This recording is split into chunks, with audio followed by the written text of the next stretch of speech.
واللي كان واضح ان هو اقوى من جوني، والمدرب عمال بيقول له اضرب وما ترحمش. فراح وبدا يضرب في الرجل بشكل مخالف لحد ما لاراسو اداله الضربه القاضيه وفاز عليه في بطوله الوادي. ويعدي الزمن وجوني بقى شخص منفصل عن زوجته ومش معاه اي فلوس وحياته زي ما تقول كده متدمره. فطلع علشان يروح الشغل لحد ما جاله ميجيل وبيقول له انا لسه ناقل جديد وبقينا جيران، بس واضح ان في مشكله في الميه. فتعصب عليه وقال له انا بقالي 10 سنين مدفون هنا والمشاكل مش بتخلص. وبعدها مشى. كان ماشي بعربيته لحد ما شاف اعلان لاراسو واللي بقى من اكبر تجار العربيات. اما هو فكان شغال في كل حاجه، تنظيف بيوت موجود، كهربائي موجود، يركب تلفزيون موجود، دايس في اي حاجه. بس صاحبه البيت بتقول له انت ركبته على الجدار الغلط، فقال لها ده في وش الباب زي ما قلتي. فتقول له لا الجدار التاني، يلا غير مكانه. فيقول لها ده انا حتى لما اجيب العده من المحل التاني هاخد ساعه. وكمان يقول لها تاني يوم هاجي الصبح واعمل لك اللي انت عايزاه، بس بطلت تتذمري عليا. سمعت غلط وفكرت ان هو بيقول لها عاهره وتخلي مديره في الشغل يرفضه، وهو كان عمال بيحاول يوضح الموضوع اللي حصل بس قفل السكه في وشه. ولما فتح الراديو سمع الاعلان بتاع لاراسو. وبالليل كان بيشتري بيتزا لحد ما جه ميجيل وقال له انا باخد علاج لجدتي. فقال له ما سالتش.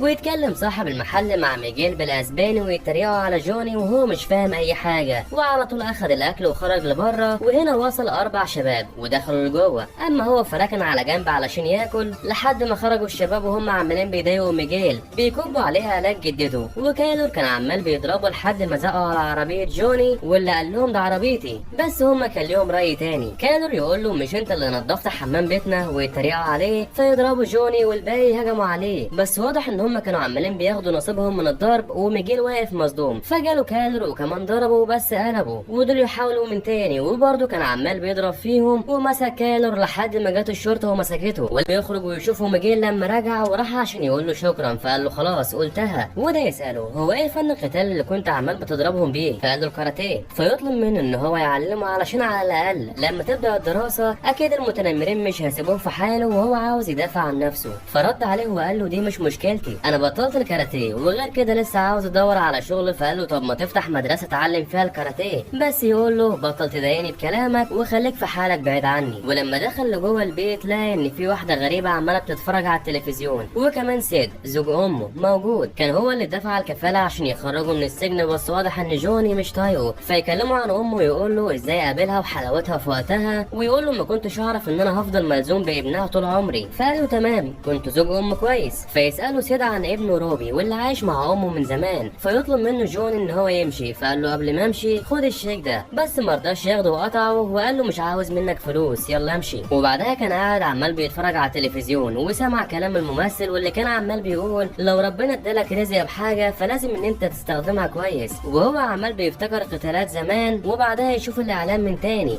وكان متعصب وعاوز يغير بس الريموت مش شغال. فكسر التلفزيون خالص وطلع بعدها بعربيته وهو عمال بيفتكر ايام زمان لما كانوا لسه شباب والبنت اللي حبها بعدين لاراسو خطفها منه. وكمان العجوز اللي هراهم ضرب بعد ما ضربوا لاراسو. والعجوز اخدوا يدربها علشان يقاتل جوني في البطوله. وده يروح بعدها لعند المكان اللي كانت موجوده فيه البطوله ويفتكر المدرب بتاعه اللي كان متضايق من خساره جوني عمال يقول له انت خاسر انت فاشل. وكان عمال بيخنقه ويقول له هو المركز التاني حلو دلوقتي لحد ما 3 بنات يخبطوا العربيه بتاعته. وفضل يقول لهم افتحوا العربيه بس دول يهربوا ويسيبوه في المكان. ولما جه يشغل عربيته لقاها باظت. فجا الونش بعدها وقال له ابقى تعالى استلمها من المكان ده. وبعد ما مشي يتفاجئ ان العنوان الورشه بتاعت لاراسو. فقام رايح لهناك في تاني يوم وما كانش عايز يشوفه. وقال للموظفه انا عايز انقل عربيتي لورشه تانيه. الموظفه عماله بتتكلم كتير فقال لها هرجع بكره. ولما جاي يمشي نده عليه لاراسو وقال له جوني. وقال للموظفين تعالوا سلموا على زميلي القديم. فسالوه مش هو ده اللي انت ضربته في البطوله؟ فتريقوا عليه لحد ما جوني قال له ضربتك كانت غير قانونيه وفزت بيها. ولاراسو يقول له سيبك من اللي فات انت جاي تشتري عربيه دلوقتي ولا ايه؟ فتقول الموظفه ده عاوز ياخد عربيته عند ورشه تانيه. فقال له يا جوني هنا افضل مكان التانيين هيحاولوا يضحكوا عليك. ولما شاف عربيته لقى ان هي قديمه مش مستاهله.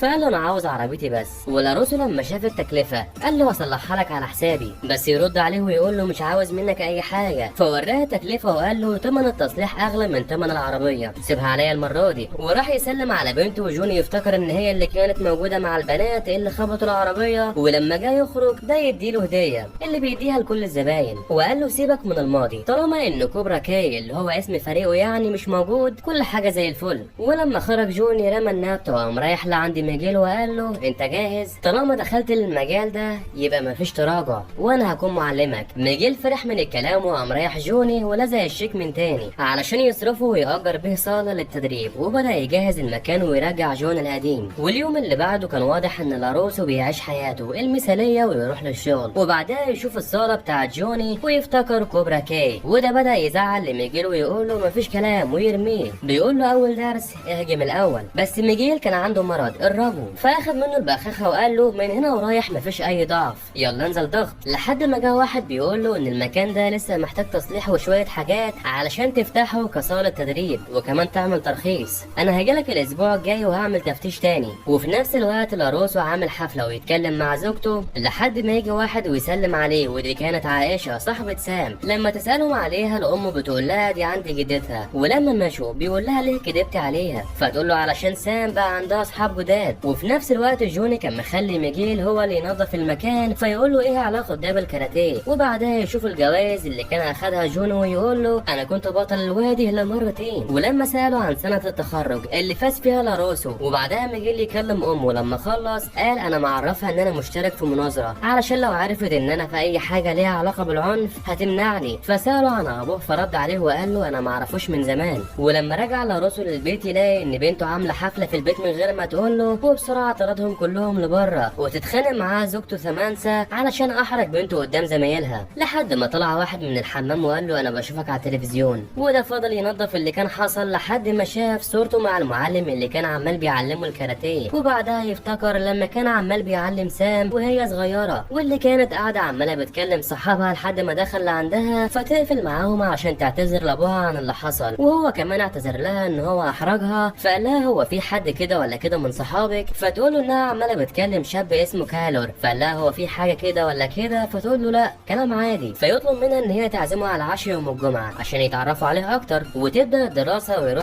ميجيل يقعد مع الاتنين اللي الكل بيتريق عليهم، ديمتري وآلي. ديمتري بيقول له دول بنات الاغنياء سيبك منهم، ودي تبص على آلي وتتريق على شفته، وبعدها تتريق على عائشة صاحبة سام. وده يقول له جاسمين دي احقر بنت في المدرسة، بس ما تحاولش مع اي حد منهم علشان هيحرجوك. فافتكر كلام جوني واللي كان عمال بيقول له اهجم الاول، وبدأ يروح لعندهم ودي تبصله لحد ما وصل كالور لعندها وشاور له فرجع من تاني. وبعدها يعلمه جوني ازاي يضرب ويخليه يجرب لحد ما يرد على الاتصال. كانت مديرة المدرسة اللي فيها ابن روني بتقول ان هو عمال بيتعاطى المخدرات، ولما اتصلت على امه ما ردتش عليها، فحاول يتكلم مع روني بس ده كان واضح ان هو متضايق منه وعمال بيقول له يا فاشل. فراح وقال لميجيل اتخيل اللي انت عايز تضربه ويخليه يضرب بقوة اكبر. وكانوا راح للعشاء عند لاروسو وكان عامل فيها المؤدب الكيوت بس مش بياكل سوشي، فقامت رايحة سمع امها عشان يشوفوا له اي حاجة ياكلها. والاب يسأله ايه اللي حصل لوشك ولايدك، فيعترف بكل حاجة ويقول له ان كان في شخص عارف شوية كاراتيه ضربني انا واصحابي لما كنت بشتري البروتين، هجم عليا من غير سبب. وهنا جوني كان مخلي ميجيل ان هو ينظف وبعدها يبعته للحمام عشان يغسله، وفعليا راح لهناك. وبعدها يجي لاروسو ويتكلم معاه عن اللي حصل مع الشباب ويقول له خليك بعيد عن صحاب بنتي. فقال له اصحابها كانوا عمالين بيتنمروا على ولد في نص حجمهم، خلي بالك من بنتك. ولما خرج ميجيل قال له خلي بالك جوني هيخليك زيه في الاخر، اما انت يا جوني انتهينا يلا سلام. وبعدها ميجيل كان عمال بيتمرن في البيت والجد عماله بتنده عليه عشان العشاء لحد ما توصل الام لهنا وتقول له ايه اللي هتلبسه في حفله المدرسه. اما في الصاله كان عمال بيتمرن وجوني كان عليه فواتير ومطلوب منه حاجات كتيره، وطلع وقال له ما عندكش اي اصحاب يتعلموا كاراتيه؟ ولكن ده يساله هتعلمني الضرب بالرجل امتى؟ فقال له انت لسه مش جاهز. بس ميجيل يقول له طب جربت تعمل اي اعلان؟ وطبعا لا. ولاروسو كان عمال بيراقب بنته مع كالور، وسامانسا بتقول له ما تخافش عليها انت هتصدق جوني وتكذب بنتك. وفي المكتب كان عمال بيتكلم مع الشباب عن قلق ومن كادر، فيرد عليه واحد ويقول له طب ما تشوف الرسائل اللي بينهم. وفي المدرسه المديره بتقول لهم ان في ام طالب اتصلت بيا علشان ابنها بيتعرض للتنمر هنا اللي كان هو آلي. فيقول لهم ميجيل طب ما تيجوا تتعلموا كاراتيه معايا، بس ديمتري كان جبان ويقول له الهروب احسن بكتير. وتروح عائشه وتقول لسام ايه رايك نشوف ازاي التنكري مع بعض، فتتريق عليها جاسمين وتقول لها سام ان هي رايحه مع البنات دول وتزعل منها عائشه، وجوني كان مخلي واحده مشرده تمسك اليافطه اللي كان مكتوب عليها اسم المكان بتاعه كاعلان يعني، وكان عمال بيحاول يدي الاعلانات للشباب بس ما حدش كان راضي ياخد منه اي اعلان. ولما راح الاب عند سامي لقاها في الحمام، فشاف الشات اللي كان بينها وبين كالر واللي كان بيقول لها وقت الحفله عايزك على جنب كده اوريكي حاجه كبيره بس تيجي ثمانسه ويخلع هو. وجوني بيقول لميجيل النهارده اجازه بس يوريه الموقع اللي هو عمله له علشان ينشر عليه شغله، فقال له بالليل في المدرسه. وعلى العشاء لاروسو بيقول لسام هاجي معاكي كمرافق للحفله، فتتضايق من الكلام وتقول له اياك تحرجني. اما هنا بقى جوني بيربط ايد ميجيل ويقول له علشان تتعلم الضرب بالرجل لازم تتعلم ازاي تشغلها، ورماه في قلب الميه. كان عمال بيغرق وشد من شعره وقال له استخدم رجلك وسابه من تاني، بس برضه عمال بيغرق لحد ما طلعه من تاني وقال له مش هطلعك من تاني استخدم رجلك، وسابه يرفص لحد ما قدر ان هو يعوم برجله بس. وبعدها بدأ ان هو يعلمه الركلات لحد ما بدأ يكسر الخشب برجله. وده بيقول له هاجي معاك للحفلة علشان اوزع الاعلان هناك عند الشباب، بس يلاقي ان الزي التنكري اللي امه جابته له كان سخيف ويلبسه حاجة على مزاجه كان الزي القديم بتاعه لما كان عمال بيضرب لاروسو. وبعدها عمال بيوزع الاعلان، وتروح سام تتكلم مع عائشة وتعتذر لها عن اللي حصل وان لازم يخرجوا مع بعض هما الاتنين بعدين. وكان لاروسو واقف بعيد بيراقبها ولحد ما شاف لبس ميجيل وافتكر جوني لما كان عمال بيضربه، فشاف الاعلان وقام رايح وقال له بتعمل ايه؟ ليه عايز ترجع كوبرا كاي من تاني؟ بس يلاقي ان بنته ماشيه مع كالور ويقوم رايح وراها. اما دول يشربوا لحد ما اتنفخوا وقاموا رايحين للحمام. وهنا كالور كان عمال بيقول لها ما تشوفي ايه اللي موجود في جيبي، بس الاب يلحقها وده يقول له كنت هديها بس الهديه دي، وتتعصب سام منه. اما جاسمين بتصور عائشه وتبعت صورتها للكل على اساس ان هم يضحكوا عليها على انها خنزيره يعني. ودول لما كانوا في الحمام وصل كالور مع اصحابه وكان عمال بيتكلم على اللي كان هيعمله مع سام، بس يسمع صوتهم الاتنين يهربوا وميجيل هو اللي فضل. كانوا عمالين بيتريقوا عليه لحد ما ضرب كالور والكل يهجم عليه وسحبوه لجوه ونزلوا فيه بالضرب.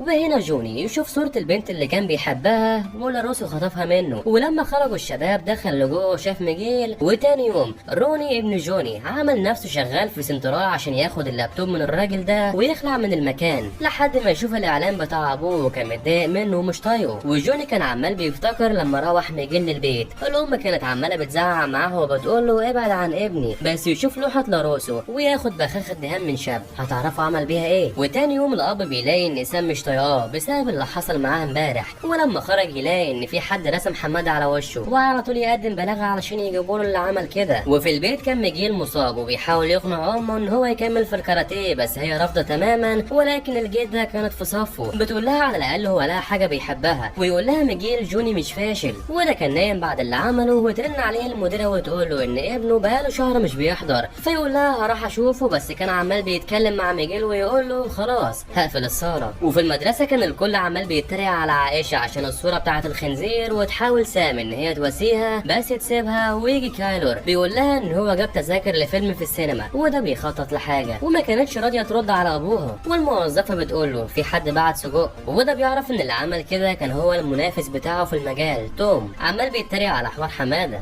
وده بقى بيرن على الشباب اللي كان بعتهم علشان يدهنوا اللوحه بس بداوا من الجنبين، فقال لهم ما تبداوا من النص يا جماعه، بس يقول له الدهان فن. في نفس الوقت بيقوم رايح جون اللي عند ابنه ويتكلم معاه عن غيابه وان هو لازم يبعد عن الشله الفاسده دي. بيقول له روح مدرستك انت لسه قدامك عمر طويل. فيقول له علشان اكبر واكون مدرب كاراتيه فاشل زيك انتهينا منك بعد ما اتخليت عننا من 16 سنه. وفي المدرسه ديمتري بيقول له كويس انك هتبطل كاراتيه، لازم تتعلم تكون جبان وازاي تهرب باسرع وقت. لحد ما جه كايلر وكان عمال بيتريق على آلي، ولما ميجيل بيقول له سيبه فيزقه عشان يمشي، فيحط شنطه ديمتري في الزباله. بس سام كانت موجوده وسمع كل حاجه، وتيجي الام علشان تاخد ميجيل من المدرسه عشان يتفرجوا على فيلم سوا في السيما، بس يقول لها لا هروح احسن. وكان في اجتماع عند لاروسو عشان يعملوا اعلان جديد بعد ما توم عمل اعلان احسن منه، وكان فيها عمال بيتريق عليه من تحت لتحت. فقام رايح جون اللي عند طريقته علشان يتكلم معاها عن اهمالها لروني ويطلب منها ان هو ياخده معاه، بس هي ترفض وتقول له انت اتخليت عننا من اول يوم ومشيت. وفي نفس الوقت بيقوم رايح لاروسو عند توم ويتكلم معاه عن الاعلان وعن ان هو عمال بيتريق عليه من تحت لتحت فيه. فقال له انا مش جندي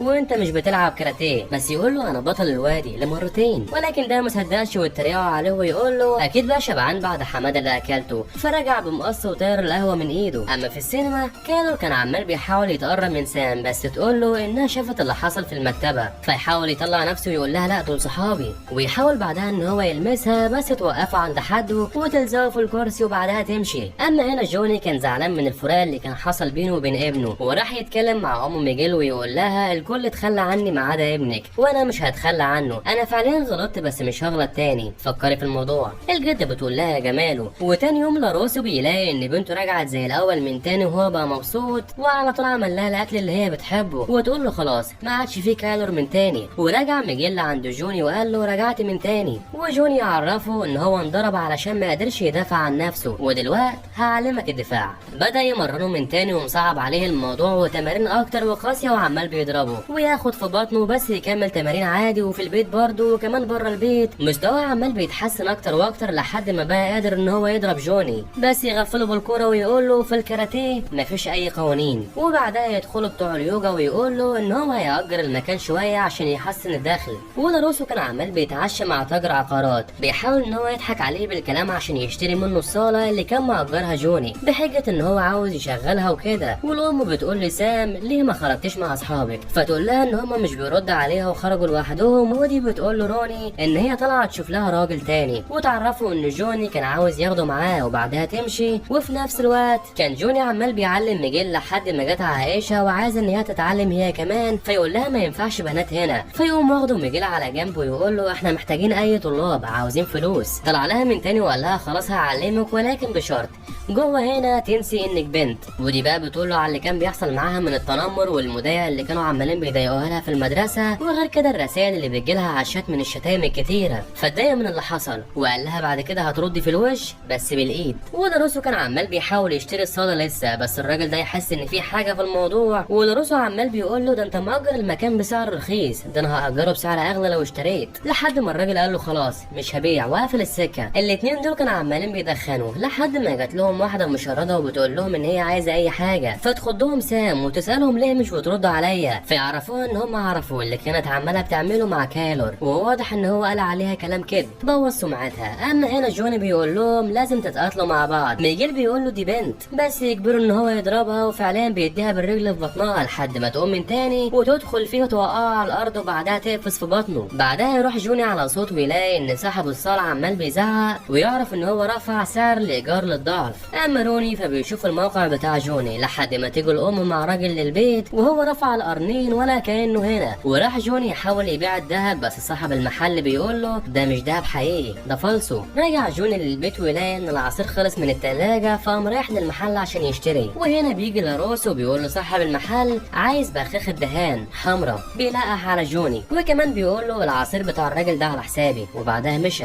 رجع للبيت وكان مبسوط من اللي هو عمله مع جوني، رفع الايجار وده هيخليه يقفل الصاله، فتتخانق معاها زوجته عشان زود الموضوع وتقول له واضح ان عندك مشكله. وفي المدرسه بتروح سام لعند عائشه، بس بتقول لها روحي لعند كالور عمال بيقول عنك كلام حلو، فقامت رايحه تتخانق معاه عشان قلب الكلام عليها وقال كلام كذب وشوه سمعتها، بس يزود في الكلام ويتريق عليها اكتر لحد ما جه ميجيل ويوقفه. ولما حاول يضربه اداله. في الاول كان كالور مسيطر لحد ما ميجيل قلب الموازين وفضل يضرب فيهم واحد ورا التاني، وبالصينيه كان عمال بيضربهم كلهم، وطلع فوق الترابيزه وخلص على كالور لحد ما جت المديره ورجع لعند جوني من تاني وحكى له كل اللي حصل. فقال له انت عملت كل ده امك هتودينا ورا الشمس. فقال له ما تخافش. جدتي ردت على المديره ولما عرفت الكلام اللي انا عملته ده انبهرت منه، كانت فخوره بيا لاول مره. ما تخافش مش هتتكلم. فساله يعني انت ضربت كل الشباب دول ولوحدك وبالحركات اللي انا علمتها لك؟ فقال له ايوه. فاخده عشان يديه بدله الكاراتيه بتاعته القديمه. وهنا روني كان موجود ويشوف اللي هو عمال بيعمله، وبعدها بيمشي. اما لاروسو راح يتكلم مع المعلم بتاعه، وبعدها يفتكر لما كان عمال بيديله النصايح زمان قبل ما يموت. وتاني يوم جوني يلاقي ان كل الطلاب في المدرسه جم للصاله بتاعته بعد اللي كان عمله ميجيل في الشباب. بدا يفتكر الماضي لما كان لسه صغير وشاف نادي كوبرا كاي لاول مره.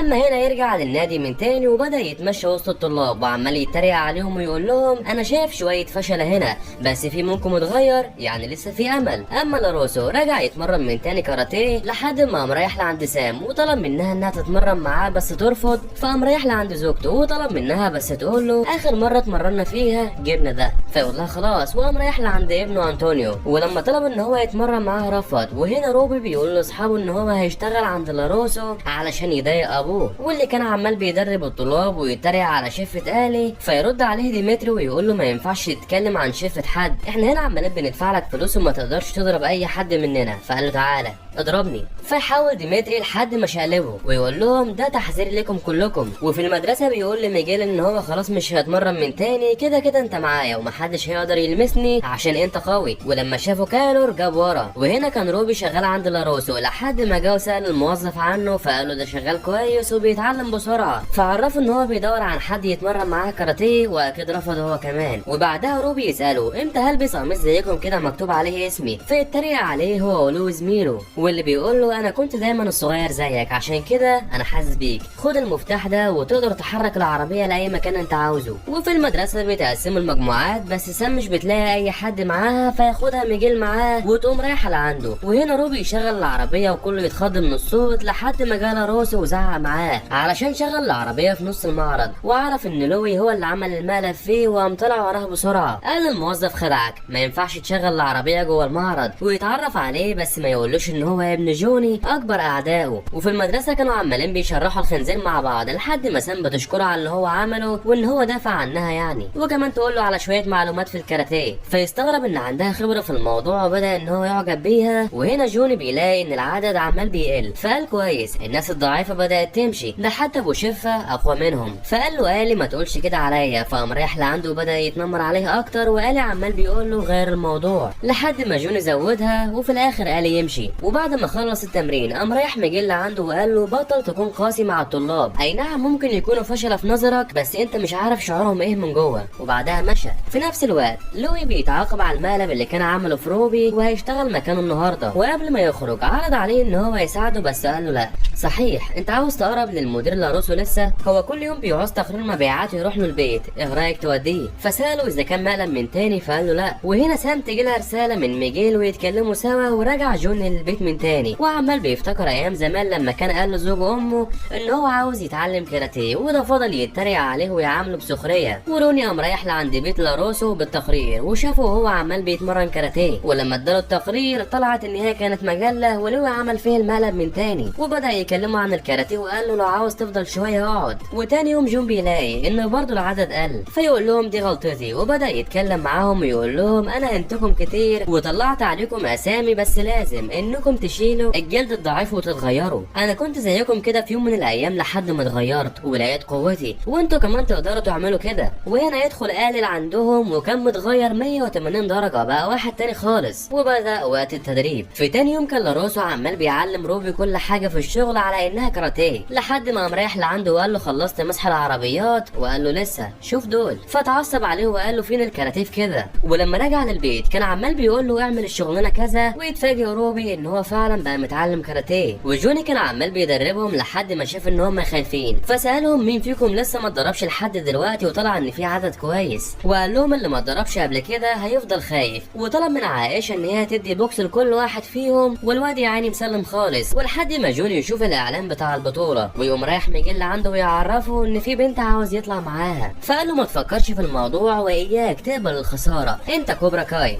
فيشوف الاعلان بتاع البطوله ويعرف ان هم هيشاركوا فيها. ولما كان روبي عمال بيتغدى جاله اصحابه الاثنين بيقولوا له ان هم عاوزين يسرقوا حاجه من المعرض ولازم انه يجيب لهم الباسورد بتاع المكان والا هيضربوه. وفي المدرسه ميجيل بيتكلم مع سام ويقول لها ايه رايك نخرج سوا؟ فتقول له ان هي لسه خارجه من علاقه فاشله وعاوزه شويه وقت. ولما جاي يمشي افتكر كلام جوني ما تقبلش الخساره، فرجع لعندها من تاني وقال لها طب ايه رايك نخرجوا في نفس المكان بس كل واحد لوحده كاننا اصحاب؟ فقالت طالما هو مش موعد خلاص ماشي. وبعدها كان عمال بيتكلم مع عائشه وبيحاول يعرف منها سام بتحب ايه بالظبط. وفي نفس الوقت قدر روبي ان هو يصور الباسورد بتاع المعرض. وجوني يلاقي ان كوبرا كاي محظور من البطوله لمدى الحياه. فقال له ميجيل لازم تروحوا تشوفوا الموضوع، بس حاول معاهم من غير ما تستخدم ايدك، حاول بطريقه تانية، اتكلم بطريقه حلوه. ولاروسو لاول مره يخلي حد يهتم بالشجر بتاعه كان هو روبي، واللي بتجيله رساله من صحابه. وخلاص جوني جاهز نفسه علشان يروح لعند منظمين البطوله ويتفق مع ميجيل، هو هيظبط البطوله وميجيل يظبط البنت اللي هي سام، علشان هما الاتنين كانوا خايفين ومتوترين وخرجوا مع بعض دول وكانوا عمالين بيقضوا وقت كويس وكمان بيلعبوا. اما جوني وصل لعند اللجنه وما كانوش يعرفوا اي حاجه عن موضوع حظر كوبرا كاي من البطوله. وطلع ان لاروسو لاروسو هو اللي عمل كده وحظروا لمدى الحياه من دخول البطوله ديت. وفي نفس الوقت راحوا الشباب لعند المعرض، وروبي ما كانش راضي ان هو يديهم الباسورد لحد ما هجموا عليه، وكان عمال بيضرب فيهم هما الاتنين لحد ما قدروا ان هما يغلبوه ويجيبوه الارض، وفي الاخر يوريهم الكاميرا اللي مصوراهم علشان يهربوا بعدها. وراح ميجيل واتصور مع سام، وكده واضح ان السناره غمزت. اللجنه كانت عماله بتراجع موضوع حظر جوني، وقرروا ان هما يسمعوا رايه. فقال لهم ان المدرب جون اللي كان عمال بيدربه زمان خلاص مات، ودلوقتي كوبرا كاي متغير خالص وعمال بيغير حياه اطفال عمالين بيتعرضوا للتنمر وبيخلوهم ان هم يدافعوا عن نفسهم. فطلبوا منه ان هو يطلع يستنى بره لحد ما يقرروا. وفي الاخر يطلع لاروسو لعنده ويقول له خلاص الف مبروك.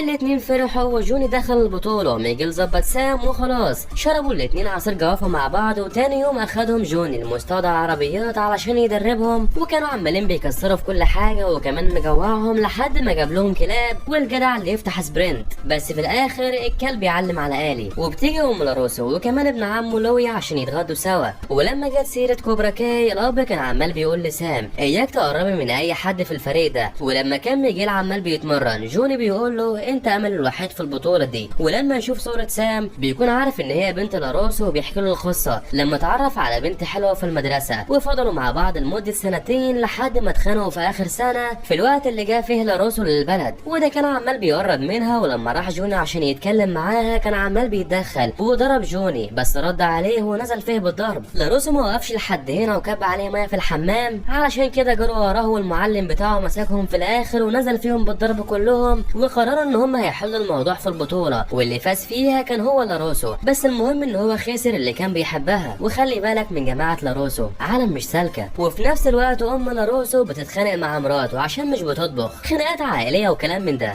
اما جوني لما رجع مع ميجيل امه تعزمه على العشاء معاهم، وتعرف ان هو كان عايش في حي الاغنياء. فقال لها ممكن تكون البيوت من بره جميله بس محدش يعرف ايه اللي بيحصل جواها، علشان كان بيتعامل معامله وحشه من زوج امه الغني. ويروح ميجيل يتكلم مع سام واللي بتقول له ايه رايك تشوف مكان تاني غير كوبرا كاي. وطبعا رفض. وهنا يدخل الاب عليها ويسالها بتكلمي مين، فتقول له لا ده واحد زميلي في المدرسه، وما رضتش تقول له ان هو ميجيل. وهنا بدا يزعل. وام ميجيل بتتكلم مع جوني وبتقول له ان جوزها كان شغال في شغل ممنوعات، علشان كده سابت له البلد وهاجرت لهنا. وجوني لما روح اخيرا عمل حمله نظافه. وتاني يوم روبي بيشوف سام، ولما جاي يمشي ندهت عليه وتعرفوا على بعض هما الاتنين لحد ما جالهم لاروسو عشان ياخد روبي مع اهل الغابه. كان عايز ان هو يعلمه التركيز هنا. وخلاص جوني ظبط كل حاجه وافتكر امه، ولاول مره يشرب عصير بجد. وكانوا دول هما الاتنين عمالين بيتمرنوا مع بعض والدنيا حلوه معاهم خالص. ويطلب منه ان هو يطلع على الشجره ويحاول يعمل مقص في الهواء بس ما يعرفش ويسقط. فقال له اطلع من تاني وافضل حاول انا هكون موجود قريب. وبعد ما اتمرن شويه لقى لاروسو مقلوب. ولما ساله ايه الحركه دي فقال له ان المعلم بتاعه كان عارف حركه هو الوحيد اللي بيقدر يعملها، انه يقف على ايد ويضرب برجليه الاتنين. بس انا ما قدرتش اعملها. ويوم رايح جوني لعند ابوه فقال له جاي ليه، عايز فلوس ولا ايه؟ فرد عليه وقال له لا انا جايب لك فلوس الشيك.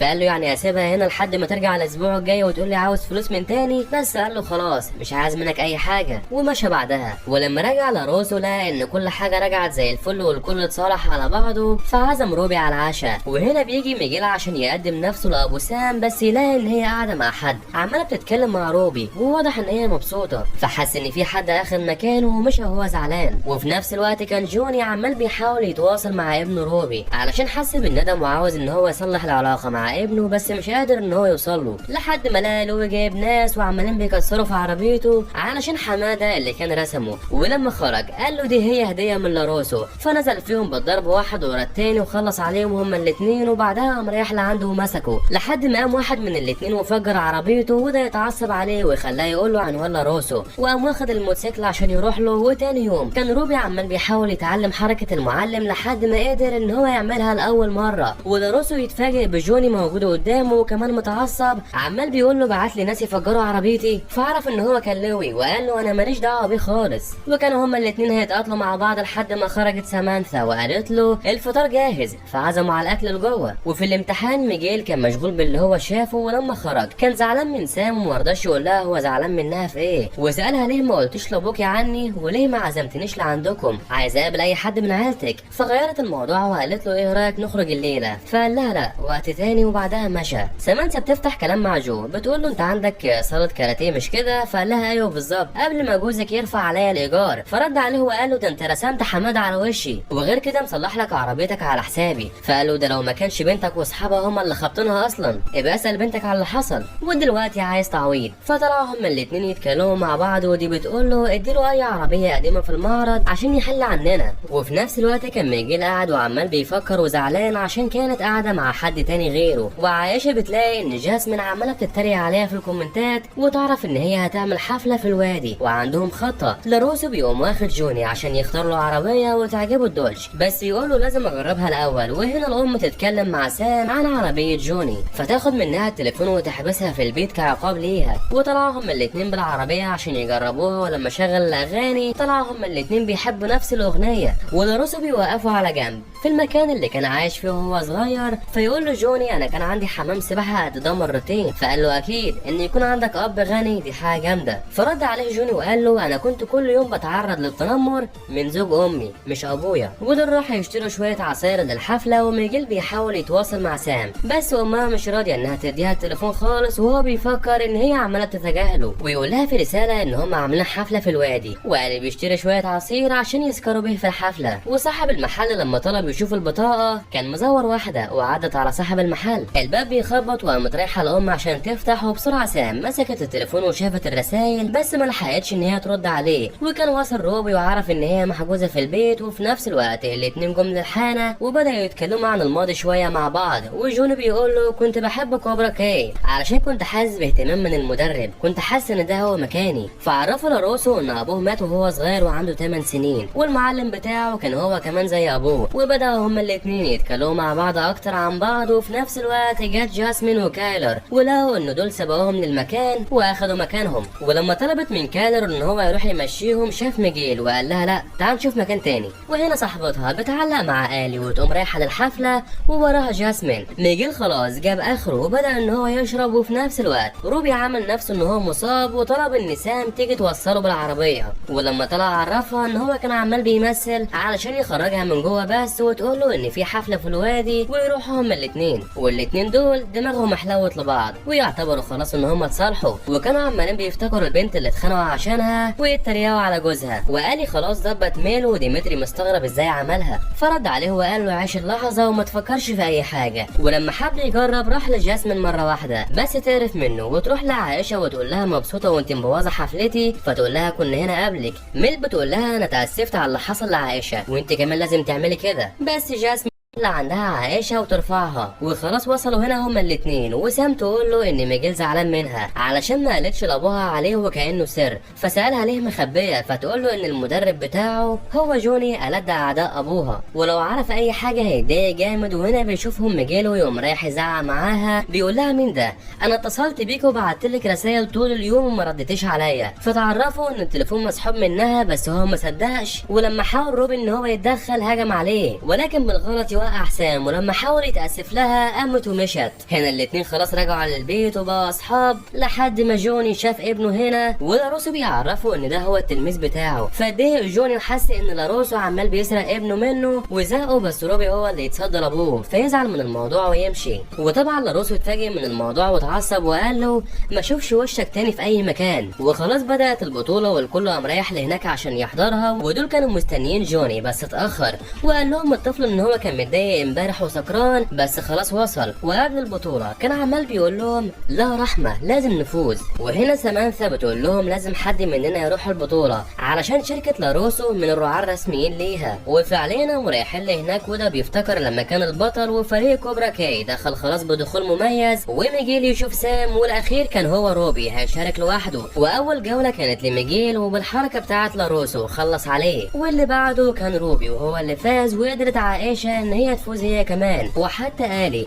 واللي بقى اسمه هوك فاز. وفي الاخر كان الطفل الصغير اخد بالرجل وانهزم. بعدها كان دور ميجيل وقدر ان هو يفوز عليهم بسهوله، وكل شويه بيبص لسام وكمان قدر روبي ان هو يفوز لحد ما انضربت عائشه وانهزمت. فطلعت لبره القاعه وهي متضايقه وراحت وراها سام عشان تواسيها وتقول لها ان هي عملت شغل جامد. وبدا ميجيل يتقاتل مع الشاب ده وكانوا نازلين ضرب في بعض هما الاثنين، بس في الاخر قدر ميجيل ان هو يفوز عليه بمقص نص خلفي. واللي بعده كان هوك مع روبي، ولاروسو كان بدأ يحن عشان شاف ان التلميذ بتاعه عمال بيفوز، وبدأ القتال من الاتنين. واول نقطة كانت لهوك، وده يقوم يشجعه ويقول له افتكر الغابة، فيركز روبي وقدر ان هو يضربه، واخد النقطة التانية ويتريق على شعره، فتعصب منه هوك وخلع كتفه من ورا، وبكده هو مستبعد من المباراة بسرعة لعند ابنه بس يرجعه الحكم. ولاروسو كان واخد باله من ان جوني خايف على ابنه، فقام رايح لعنده وقال له على فكرة ده ابوك في الاول وفي الاخر، المدرب هو اللي بيحول الشخص يا اما الشرير يا اما الطيب، دي مش مشكلة جوني، وفي الاول وفي الاخر احمد ربك ان عندك اب.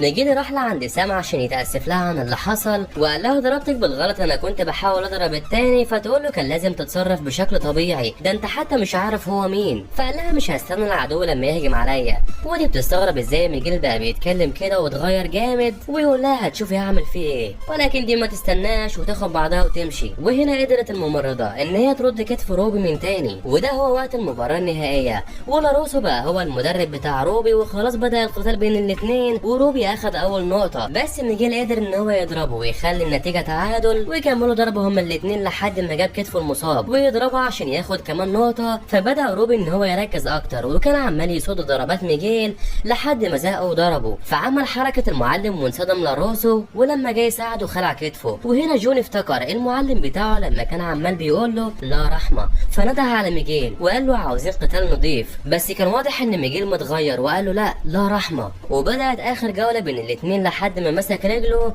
وضربه مرة ورا التانية، وبكده فاز ميجيل بالبطولة. بسرعة راح جون عشان يهنئ ابنه ويقول له انت عملت شغل جامد، برافو عليك. اما ميجيل بيلاقي ان سام ما كانتش موجودة اساسا، واللي كانت موجودة في البيت وخلاص هترجع للكاراتيه من تاني. لاروسو بيتكلم مع روبي وبيقول له انت اللي فزت عشان قتلت بشرف، واخده للمكان بتاع المعلم اللي كان عمال بيعلمه الكاراتيه، وجا الوقت علشان يجهزوا للمباراة الجاية. وهنا جوني بيتفاجئ ان في حد دخل عليه، كان عمال بيقول له ايوه هي دي كوبرا كي اللي كان لازم تفوز بالبطولة، ويتفاجئ ان ده هو المعلم بتاعه القديم جون، لسه ما ماتش وراجع من تاني. ودي كانت هي نهاية الموسم الاول، وتكون دي النهاية، واشوفكم في الفيديو الجاي.